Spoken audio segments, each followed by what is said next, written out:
This is the Lone Crater YouTube. We hope this video helps. You start now, collect every weight measurement in pounds and confirm consistent units, because mismatches break the index. Next, pick your base period and assign a base index value. For example, 2020 equals 100, so you have a reference. Once done, clean the dataset by removing or flagging outliers and imputing obvious missing values. Make sure to log corrections. Now compute each period's average weight.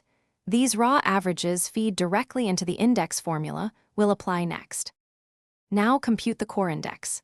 Take each period's average, or median, weight in pounds, divide that by the base period average, and multiply by the base index value. This yields a raw index number per period.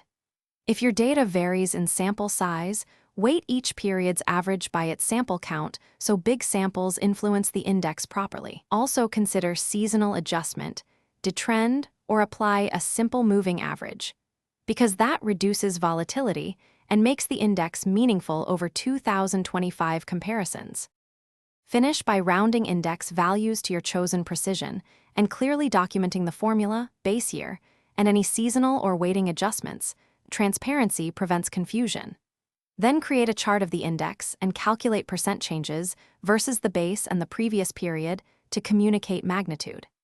If results look odd, troubleshooting tip: rerun with an alternate base year or stricter outlier rules to test stability. If the index shifts dramatically, revisit data cleaning and weighting assumptions before publishing for 2025 use. Thanks for watching. Consider subscribing if we helped you.